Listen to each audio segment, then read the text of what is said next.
Prepárense para una historia que les erizará la piel y les apretará el alma hasta dejarlos sin aliento. Hoy desentrañamos los secretos oscuros detrás de una de las sonrisas más emblemáticas y, a la vez, más desgarradoras del cine de oro mexicano. Un actor adorado por legiones de fans, un gigante que dejó su huella en más de 50 películas, pero cuya existencia fue un torbellino de amarguras, un abismo de verdades enterradas. Una tragedia que parece sacada de los mitos griegos, culminando en un final tan inesperado como devastador. Sujétense fuerte, porque este hombre, cuyo nombre resonaba en cada calle de México, cargaba un peso que lo consumía desde su primer día en este mundo. Fue arrancado de los brazos de su madre sin siquiera haber visto su rostro. Imaginen la escena, un niño pequeño creciendo rodeado de extraños, con un vacío en el corazón tan profundo que las lágrimas eran su única constante. Sí, han escuchado bien. Compañeros de rodaje, que ahora rompen un silencio de décadas, confiesan que este coloso de la pantalla, este hombre de carácter duro en sus personajes, se deshacía en llanto como un niño abandonado en los sets de filmación. Un llanto callado, casi ahogado, que revelaba una herida que nunca dejó de sangrar, una ausencia que marcó cada paso de su vida. Y como si el destino se hubiera propuesto castigarlo sin piedad, su muerte fue tan cruel como surrealista. Una bebida que él mismo preparó, buscando un poco de energía para seguir adelante en un mundo que no le daba tregua, se convirtió en el veneno que detuvo su corazón. Una ironía tan macabra que parece escrita por un guionista de terror, un final brutal para una vida que fue puro melodrama. Hoy emprendemos un viaje hacia las sombras más profundas de su historia, un relato que duele pero que merece ser contado. Pero antes, un pequeño favor, amigos queridos. Déjenos un like, un gesto de apoyo para que las historias de nuestras leyendas, por más dolorosas que sean, nunca se apaguen.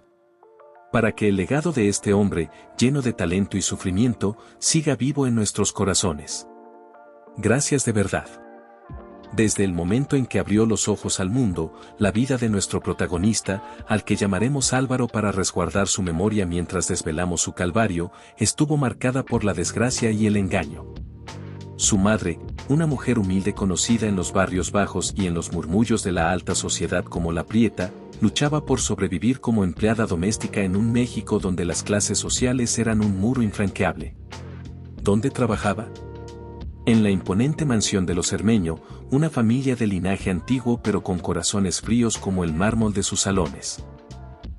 La Prieta, joven, vulnerable, quizás soñadora, se vio atrapada en las redes de un hijo de los Cermeño, un joven mimado que vivía bajo la sombra de su apellido, acostumbrado a tomar lo que deseaba sin pensar en el costo humano. El resultado de ese encuentro fue un embarazo que desató un huracán de escándalo.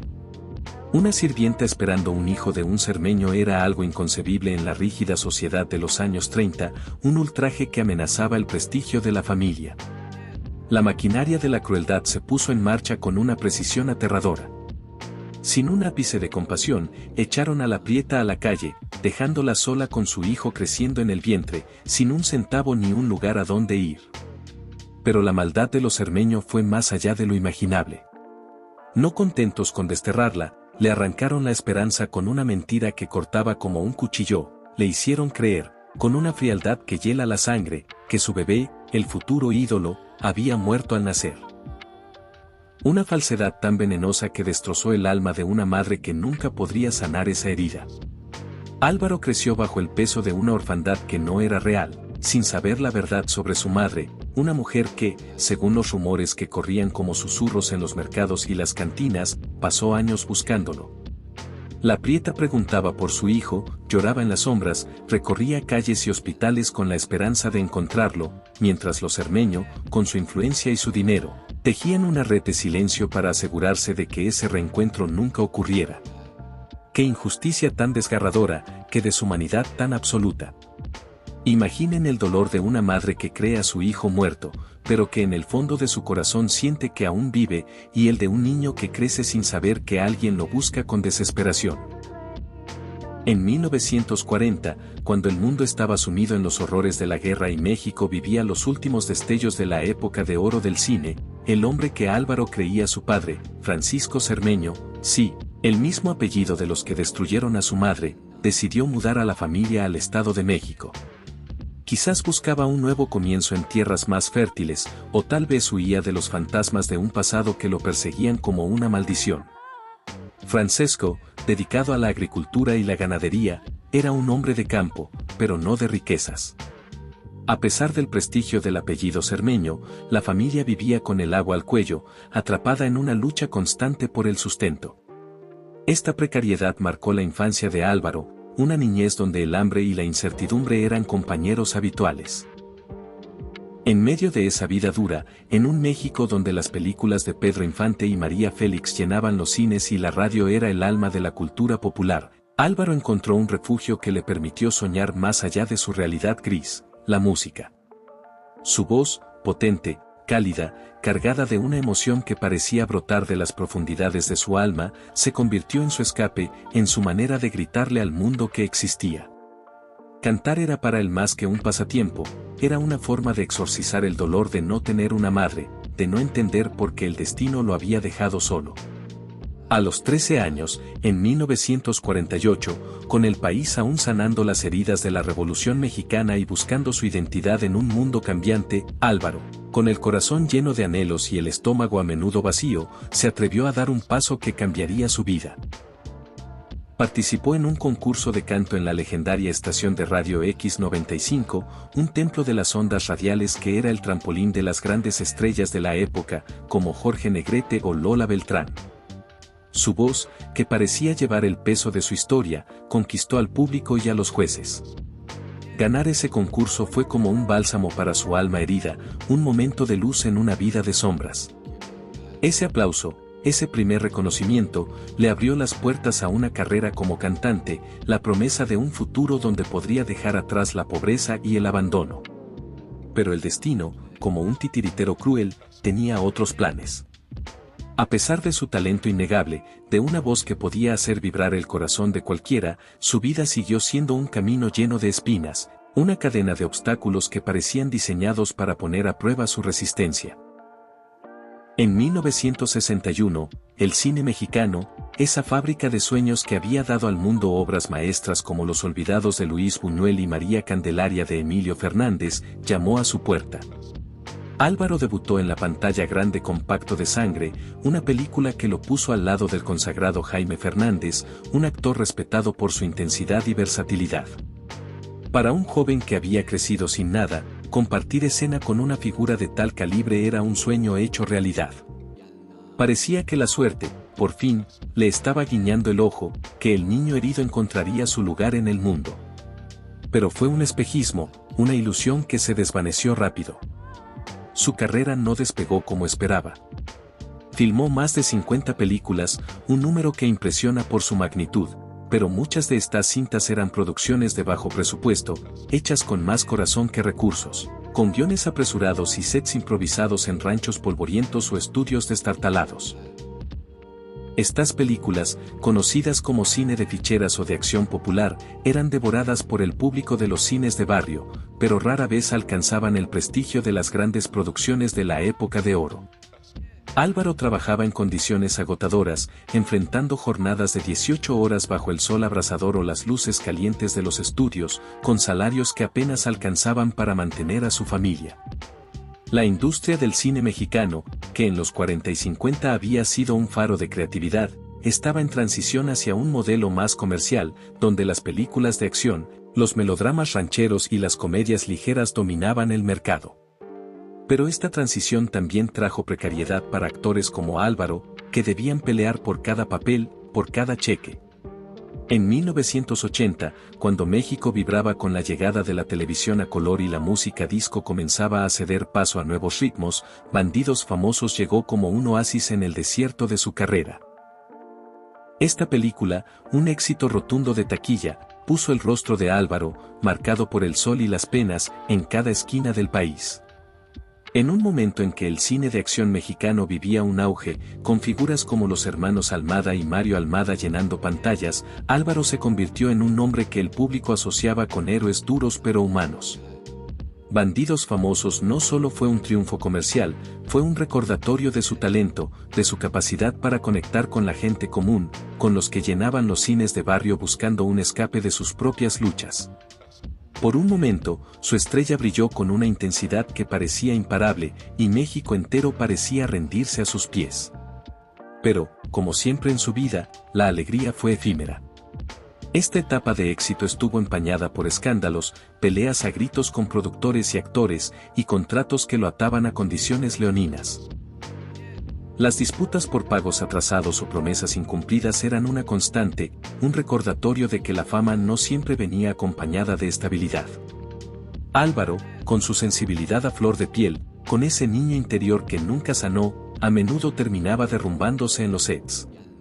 Sus compañeros lo veían llorar en silencio, con la cabeza baja, incapaz de contener el peso de las injusticias, de la presión, de un pasado que lo perseguía como una sombra. En el competitivo mundo del cine, donde todos peleaban por un lugar bajo los reflectores, la empatía era un lujo que pocos podían permitirse, y Álvaro, a pesar de su fama, se sentía solo.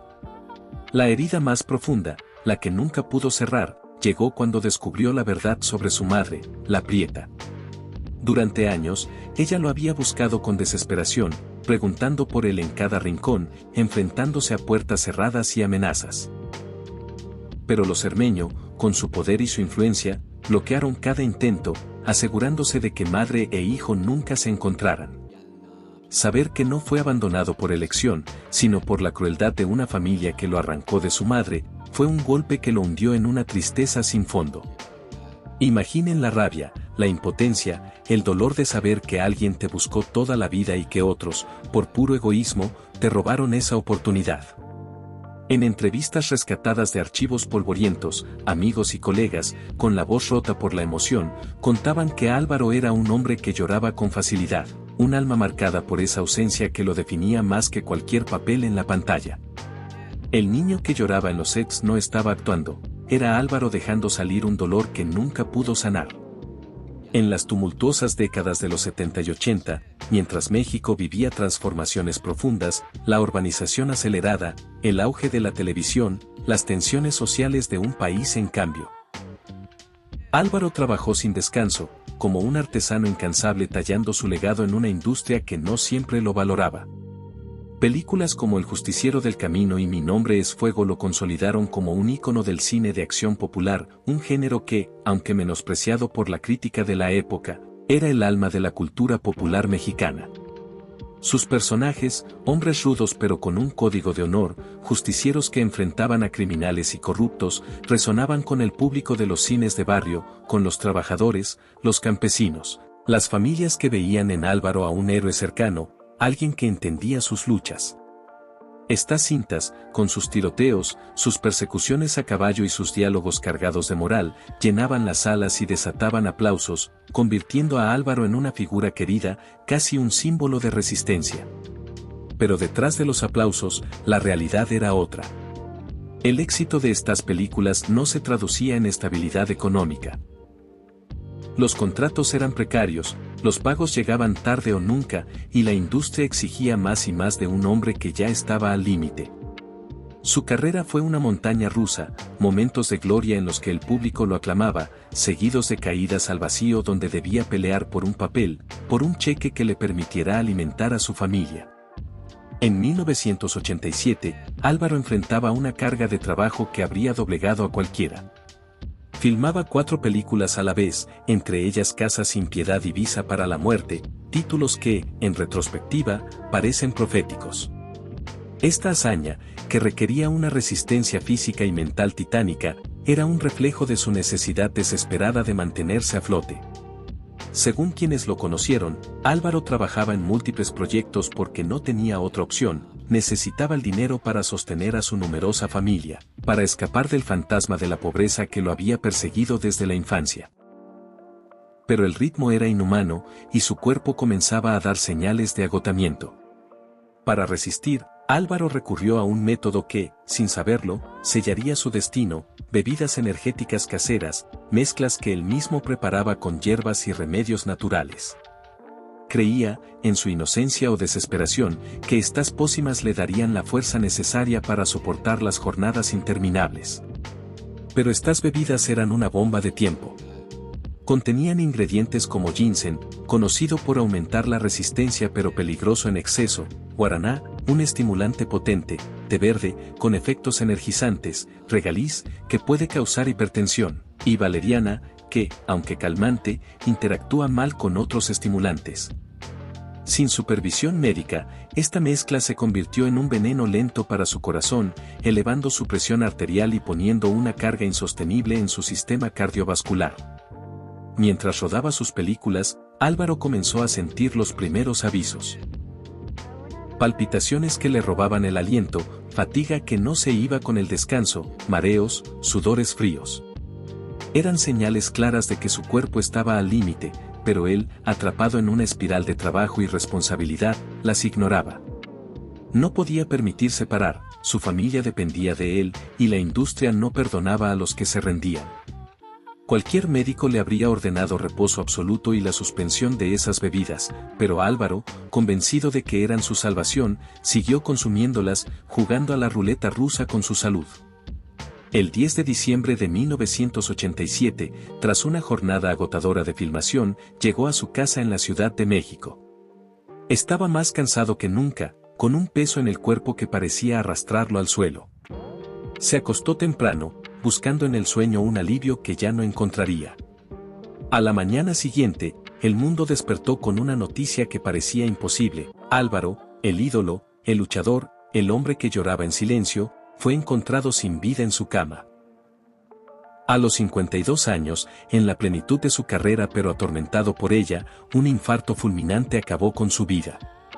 La autopsia reveló una verdad devastadora: el infarto fue causado por el consumo excesivo de los estimulantes en sus bebidas caseras, que agravaron una hipertrofia ventricular izquierda, una condición donde el músculo cardíaco se engrosa por la presión constante. Años de estrés, trabajo sin descanso y las pócimas letales fueron demasiado para su corazón. Su funeral, en la Ciudad de México, fue un mar de dolor. Amigos, familia destrozada, colegas con el rostro desencajado y cientos de fans con los ojos rojos se reunieron en los mausoleos del Ángel, donde descansan las leyendas del arte mexicano.